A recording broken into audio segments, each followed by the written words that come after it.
సంగతి ఈ రోజే తేల్చేస్తారు. చెప్పండి. అబ్బబ్బా, గాబరా పడకోయ్ కనకం. చరవాణి అంటే అమ్మాయి కాదులే, చరవాణి అంటే సెల్ ఫోనోయ్. అఘోరించినట్టే ఉంది మీ సమాధానం. అది మీ చొక్కా జేబులోనే ఉంది, చూడండి. ఎవరు?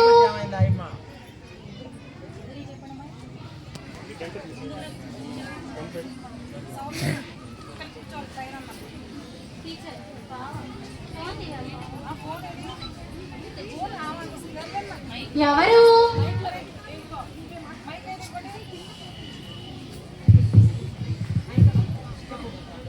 హలో బావా, నేను రమాపతిని.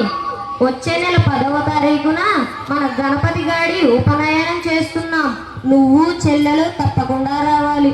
నువ్వు ఏట్లో వస్తావో చెప్తే కారు పంపిస్తాను. తప్పకుండా బావా, వస్తాము. మా గణపతి గాడి ఉపనయనానికి మేము రాకుండా ఎలా ఉంటాము?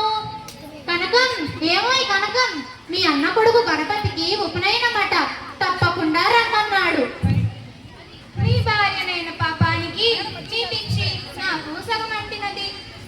దరిద్ర రథం అంటే గరీబ్ రథ్ అని, శయనాలు అంటే బెడ్స్ అని అర్థమైంది. కానీ ఈ పుస్తకం చేయడం ఏమిటో, సంతోషకర ప్రయాణాలు వాడి ఎవరో మీరే వివరించాలి ప్రభు. అదేనే, మన వెనక వీధిలో ఉన్న ఆనంద్ ట్రావెల్స్ వాడికి 2 టికెట్లు బుక్ చేయమని చెప్పు. అధికారి భాషా చైర్మన్ గారు, మీకో దండం. ఇక ప్రయాణానికి సిద్ధం కండి. కనకం, పదవే, త్వరగా ట్రైన్ ఎక్కు. కనకం, అసలే నీది దిగవాక్షాశయనం, నగలు గట్రా జాగ్రత్త.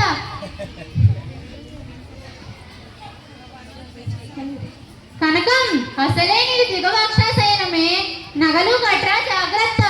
అయ్యయ్యో, మీ భాష ఏమిటో, మీ ఆలోచనలు ఏమిటో, ఈ దిగవాక్షాశయనం అంటే ఏమిటో. అదేనే, నీది సైడ్ లో ఏర్పడుతుందని అర్థం. కనకం, మనం ఊరి నుండి రావడానికి 4-5 రోజులు పడుతుంది కదా, మరి నగలు గట్రా జాగ్రత్తగా దాచావా? అన్ని భద్రంగానే పదిలిపరిచానండి. నా రవ్వల గాజులు, చంద్రహారం పక్కింటాడికిచ్చి జాగ్రత్తగా దాయమని చెప్పి వచ్చాను. మిగిలిన నగలు నా హ్యాండ్ బ్యాగ్ లోనే ఉన్నాయి. అయ్యో, ఎంత పని చేశావు కనకం. ఏ లెక్క పత్రం లేకుండా వాళ్ళ ఇంటిలో నగలను ఎందుకు పెట్టావు? అసలే మన పక్కింటి ఆయన పానబోతును, పరిభ్రమణ బోతును. ఈ పానబోతు, పరిభ్రమణ బోతు అంటే ఏమిటండి? అదేనే, తిరుగుబోతును, తాగుబోతును అని అర్థం. మహానుభావ, ఇంగ్లీషు పదాలకే కాదు, తెలుగు పదాలకు పర్యాయ పదాలు కనిపెడుతున్నారా? కనకం, మనం మాట్లాడుకుంటూ ఉండగానే దిగవలసిన ప్రదేశం వచ్చింది. కనకం, జాగ్రత్తగా దిగు దరిద్ర రథం నుండి. కనకం, మీ అన్నయ్య దరిద్ర రథం నుండి దిగగానే చతుశ్చక్రయానం పంపిస్తానన్నాడు. ఒకసారి ఈ చరవాణిలో అడిగి చూడవే. ఏమీ అవసరం లేదులే. ఇంతకీ ఈ చతుశ్చక్రయానం అంటే ఏమిటండి? అదేనే కనకం, 4 చక్రాల కారు.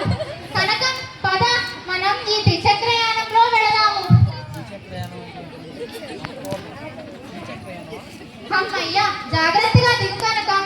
మీ అన్నయ్య చూడు ఎలా నవ్వుకుంటూ వస్తున్నాడు.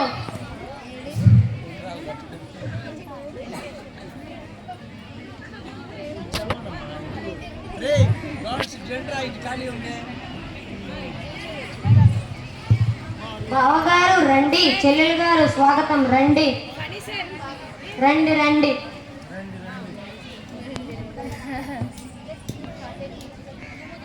కాసేపు మీరు మీ పిచ్చి బాబుడిని పక్కన పెట్టి అందరినీ పలకరించండి. సరేనా లేవోయ్? ఏమండి, నేను త్వరగా వెళ్ళి రెడీ అయ్యి ఉపనయన మండపానికి వెళ్తాను. మీరు కూడా త్వరగా రెడీ అయ్యి రండి. కనకం నన్ను రెడీ అయి రమ్మన్నది, కానీ నేను బాగానే తయారయ్యానే. కానీ నా ఉపనయనాలు కనిపించడం లేదు. ఇలా 10 అడుగులు వేస్తూ కనకాన్ని పిలుస్తూ ఉంటే ఉపనయన మండపం అన్నా వస్తుంది. కనకం, ఏమోయ్ కనకం. అయ్యో, ఏమిటండి మీరు అలా కింద పడిపోయారు?